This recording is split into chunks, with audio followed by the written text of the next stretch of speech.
Nah, karakter yang ketiga, memiliki ambisi yang tinggi. Ambisi itu harus tinggi, ya, daripada tidak memiliki ambisi. Tetapi harus didukung oleh ketekunan yang luar biasa dalam mengatasi kesulitan dan mengurai segala tantangan. Ambisi yang tinggi itu harus disertai dengan ketekunan yang luar biasa. Sesuatu yang besar, buah dari ketekunan pada hal-hal kecil dengan ketekunan yang besar. Jadi ketekunannya yang harus besar, ya. Sesuatu yang besar dari ketekunan yang pada hal kecil, tapi ketekunannya yang besar pasti akan menjadi besar. Ini saya kalau perhatikan ya, kalau lihat gitu orang kalau ke pesta gitu kan, pengantin teh suka pakai baju pengantin ya, yang ada mute-mutenya itu. Saya suka terbengong-bengong gitu ya, tuh orang nempelin itu satu-satu gitu kan ya, sekujur tubuh gitu ya. Ya, begitu saya tanya, itu berapa sewanya? 15 juta sewa baju pengantin, ya kan? Nyeuna mah sakali disewakan terus menerus, betul nggak? Jadi ternyata ketekunan yang luar biasa, kecil dia hanya merangkaikan itu kan gitu. Dan ternyata ketekunan itu juga tidak dimiliki semua orang untuk hal itu. Saya punya ketekunan di hal yang lain, ya. Ibu-ibu punya ketekunan di hal yang lain, betul nggak? Ada yang tekun nilepan baju gitu kan, nah itu beres bajunya. Memang tekunnya di situ, ya. Saya tidak bisa, ya, kalau nilepin baju teh rapi. Tapi saya punya ketekunan di yang lain, karena kita memang keterpanggilan kita untuk peran yang berbeda. Kalau semua kita diperankan untuk peran yang sama, kan dunia ini jadi kuburan. Betul nggak? Dunia menjadi dinamik karena ada peran yang berbeda. Betul nggak? Ya, ada yang jadi tukang beca, sehingga yang keberatan di pasar dipangnyenakeun kan untuk peran itu. Mulia itu sebetulnya, tidak boleh merendahkan peran itu. Kalau semua kita merasa semua peran adalah keterpanggilan peran dari Allah, mulia semua, dan kita tidak mungkin merendahkan orang lain. Tidak mungkin merendahkan orang lain. Paham? Oke, ini agak dalam ya ngaji hari ini. Ambisi yang tinggi boleh, tapi didukung oleh ketekunan yang luar biasa. Nah, terutama dalam mengatasi kesulitan dan mengurai segala tantangan. Oleh karena itu kan doanya udah diberi ya. Jangan ya Allah bebankan ya ringan beban berikanlah beban yang ringan pada hamba. Jangan, kuatkan pundak hamba. Kan gitu. Ya. Lebih bagus. Kalau pundaknya kuat kan mau mikul apa saja siap. Yang keempat, rasa ingin tahu yang besar dan keinginan yang kuat untuk terus-menerus belajar. Ini hati-hati, bukan rasa ingin tahu yang pernah kita bahas yang sebelumnya. Ya, biasa yang tumbuh pada diri kita rasa ingin tahu pada kesalahan orang. Itu yang besar. Yang harus besar itu rasa ingin tahu yang besar dan kuat, ya, terhadap sesuatu yang memang kita harus tahu. Dan untuk itu harus terus-menerus belajar.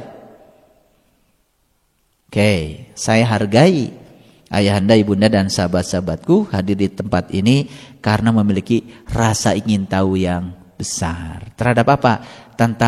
Tentang segala rahasia kehidupan yang sedang kita urai di sini. Ya kan? Makanya belajar tiada henti, terus-menerus belajar.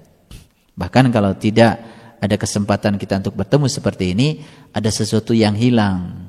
Ya kan? Itu. Itu karena ketekunan yang luar biasa. Yang kelima, ya, sikap empati berdasarkan penghormatan terhadap orang lain. Selalu berempati. Ya, orang yang berempati itu adalah orang-orang yang selalu memiliki kecenderungan untuk mendapatkan teman yang banyak. Karena teman yang banyak itu biasanya datang dari sikap empati kita, ya. Empati terhadap yang sukses, ya kan? Begitu teman kita sukses, kita berempati, oh luar biasa Bapak, saya ikut bahagia ya, gitu ya. Karena biasanya manusia kan banyak yang tidak bahagia orang lain sukses. Ya, gitu. Begitu dia sedang itu, oh Bapak luar biasa, Bapak ternyata sabar sekali walaupun ujiannya sehebat itu. Dia selalu berempati, ya, menyampaikan sikap positif pada orang lain yang membuat orang lain menjadi terwarnai oleh sikap kita. Karena itu janji kita, itu peran juga sebetulnya untuk membuat kehidupan kita menjadi lebih bermakna. Oke? Nah, lanjut ya. Ayat 21 dulu. Nah, sebelum saya lanjutkan sedikit lagi, sudah ketemu enggak kitab Munirnya? Sudah ya? Ya, sudah ketemu tentu saja pada tingkatan frekuensi kita masing-masing, ya. Gitu. Kalau kita baca di tempat yang terang, tulisannya gede-gede, gampang bacanya? Panjang. Kita baca tulisannya kecil, gelap lagi. Kebaca? Nah, remeng-remeng. Nah, kalau remeng-remeng itu kan berarti susah untuk bikin kesimpulan, ya. Nah, jadi masing-masing kita sudah dapat tuh kitab Munirnya. Cuman kadang-kadang ketika baca, kadang tempatnya terang, gede-gede. Kadang-kadang gelap, kecil-kecil. Akibatnya nggak ada kesimpulan. Kesimpulannya ya, gelap. Kesimpulannya itu. Jadi masing-masing kita begitu saja bedanya ya, gitu. Kok dia bisa bikin kesimpulan yang dibacanya gede-gede, terang lagi, gitu kan? Kalau dia nggak bisa bikin kesimpulan, samar terus, gitu ya. Ya karena yang dibaca kecil-kecil, gelap lagi. Itu aja bedanya, ya, gitu. Bisa dipahami? Ya, silakan didefinisikan sendiri-sendiri ya. Teruskan. Dan apabila dikatakan kepada mereka, ikutilah apa yang diturunkan Allah, mereka menjawab, tidak. Tapi kami hanya mengikuti apa yang kami dapati dari bapak-bapak kami yang dulu mengerjakannya. Jadi memang ya, kita kan hidup ini lebih banyak meniru kehidupan yang sebelumnya, ketimbang kita menginovasi kehidupan yang baru. Inovasi itu bukan imitasi. Jadi banyakkan imitasi kayaknya ketimbang inovasi. Gitu. Karena kita lebih cenderung ya mempertahankan keyakinan-keyakinan yang lama, walaupun keyakinan yang lama itu sebetulnya secara produktivitas tidak produktif. Coba lihat ayat berikutnya. Dan apakah mereka akan mengikuti bapak-bapak mereka walaupun ya setan itu menyeru mereka ke dalam siksa api yang menyala-nyala. Jadi sekalipun ya orang tua dulu tidak berhasil meyakini itu, keyakinan itu begitu mengakar dalam diri kita untuk kita jalani kemudian tanpa kita ingin merubahnya, karena kita lebih setuju meniru apa yang diajarkan leluhur kita. Yuk, sekarang saya kasih tahu. Apa sih yang dipidatokan orang tua kita kepada kita dulu? Mohon maaf, yang saya alami, pidato itu salah satunya mencari uang itu susah. Mencari pekerjaan itu susah. Itu yang dipidatokan berulang-ulang. Saya sih merasakan pidato itu ada. Gitu. Sehingga ya sudah, nggak usah kemana-mana, di kampung saja. Ya kan? Gitu. Nah, hampir-hampir keyakinan itu kita tarik ke dalam diri kita. Gitu. Dan memang di antara keluarga kita pun mungkin ada yang menariknya, tapi ada yang tidak menariknya. Barangkali yang mengubah satu dengan yang lain itu karena yang satu menariknya, yang satu menolaknya keyakinan itu. Aneh kan? Sementara ini kan kita diajarkan untuk hidup dalam keadaan tanpa batas. Tetapi selalu saja kita hidup dengan paradigma yang terbatas. Betul nggak? Kan selalu yang diajarkan kepada kita tuh, awas ya, hidup tuh semakin sulit. Nah gitu kan? Awas ya, mencari pekerjaan tuh semakin sulit, gitu kan? Gitu. Mau sekolah saja, aduh sarjana sudah banyak, ngapain lu jadi sarjana, kan begitu. Ya, yang kemakan omongan itu ya sudah, ya dia berhenti di situ, gitu. Paham maksud saya? Ya. Nah. Yang berikutnya ayat 22. Dan barang siapa yang menyerahkan dirinya kepada Allah, ingat itu menyerahkan diri ya, menyerahkan diri. Selama ini yang menyerahkan diri Allah atau kita? Harusnya kan kita menyerahkan diri pada Allah, ya. Tapi yang terjadi kan Allah disuruh menyerahkan dirinya kepada kita, ya. Ya, kita balik-balik aja sekarang ngajinya. Kita lihat. Barang siapa yang menyerahkan dirinya kepada Allah, sedang dia orang yang berbuat kebaikan, maka sesungguhnya dia telah berpegang pada tali yang kokoh. Berarti kalau disebaliknya, dibalikan. Barang siapa yang mengatur Allah, itu kan? Udah gitu tidak baik lagi pasti kehidupannya, ya. Yang mengatur Allah kan pasti akan selalu berlawanan dengan maunya Allah. Berlawan dengan waktunya Allah, berbarengan dengan kehendaknya Allah. Betul nggak? Pada Allah punya waktu sendiri, Allah punya rencana sendiri. Kita kan direncanakan oleh Dia. Betul nggak? Tapi kan yang ada itu Allah direncanakan oleh rencana kita. Nah, itu yang menyebabkan apa? Kita selalu berpegang pada tali yang rapuh.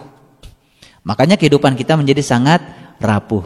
Kebahagiaan pun menjadi sangat rapuh. Karena kebahagiaan kita sering digantungkan pada tali yang rapuh. Semua tali yang di luar Allah itu pasti rapuh. Karena tali yang paling kuat adalah Allah. Bagaimana cara mengukuhkan diri kita kepada Allah? Maka serahkan dirimu pada Allah. Enak ya? Ketika ada apa-apa serahkan saja pada Allah. Sudah, selesai. Karena yang di langit, yang di bumi semuanya kepunyaan Allah. Ya. Awas ya, tadi diuji sedikit ternyata masih keliru ya. Yang di langit, yang di bumi kepunyaan Allah. Gaduh kebon tuh, oh gaduh.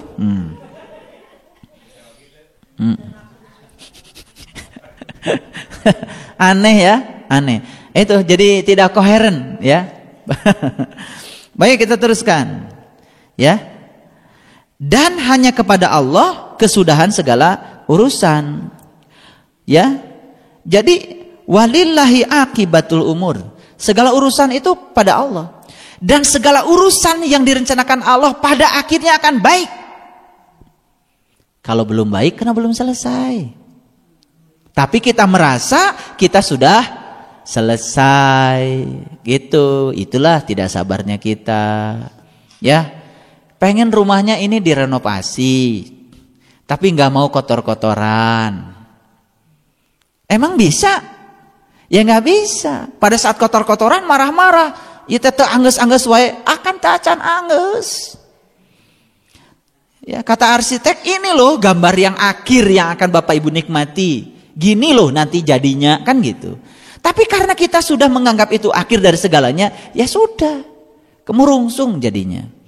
Jadi sebetulnya semua rencana Allah tuh baik. Kalau hari ini belum baik, belum selesai. Ya. Iya.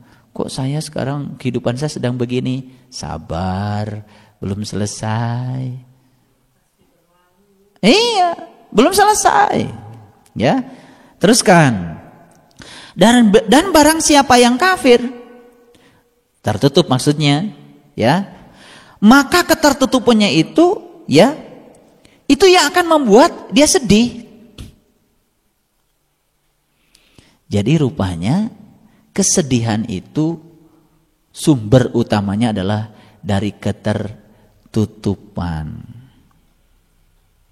Ya, gini, kebahagiaan yang di depan mata sering hilang dalam seketika karena kita masih suka menghadirkan kesedihan masa lalu. Itu yang menutup kebahagiaan yang di depan mata. Ya kan? Lalu yang muncul kesedihan. Dari mana kesedihan muncul? Dari ketiadaan cinta. Karena kesedihan itu kan negatif. Berarti kita belum bisa memunculkan sumber kekuatan positif. Ini ya, orang yang berlimpah cintanya, jangankan yang positif, yang negatif pun bagi dia menjadi positif. Orang bahagia itu bukan orang yang tanpa masalah, tapi yang punya keterampilan mengelola masalah. Ya, kalau kita ingin bahagia karena bebas dari masalah, sampai mati nggak akan bahagia. Karena sampai mati pasti kita akan selalu ada masalah. Orang yang hidupnya menawarkan, misalkan mau gak belajar spiritual sama saya? Oh mau. Nanti kamu bebas deh dari masalah. Gombal itu. Pasti yang mau ngajarin spiritual belum pernah mengalami masalah. Pasti gak belajar spiritual. Ahli spiritual selalu mengajarkan kepada kita bahwa kebahagiaan bukan tanpa masalah. Tetapi keterampilan mengelola masalah itu yang lahir dari spiritualitas. Keterampilan yang muncul, ya. Aduh, kalau saya sudah bebas masalah pasti saya akan bahagia. Bahagiana nepi ka maut ge moal aya. Betul nggak? Karena sampai mati tidak akan bebas dari masalah. Perhatikan itu, ya. Jangan jadi orang yang konyol. Maka bahagia pakai konsep jika maka. Ya. Jika saya sudah bebas masalah, maka saya pasti bahagia. Jika saya sudah bisa membangun rumah besar, maka saya pasti bahagia. Rumah besar itu sangat riskan, talinya sangat rapuh, karena itu faktor luar, ya kan? Kadang bisa rusak, betul nggak? Bisa hilang, karena bukan punya kita. Tapi hebatnya ya, kita ini hebatnya sering merasa kehilangan yang kita tidak punya.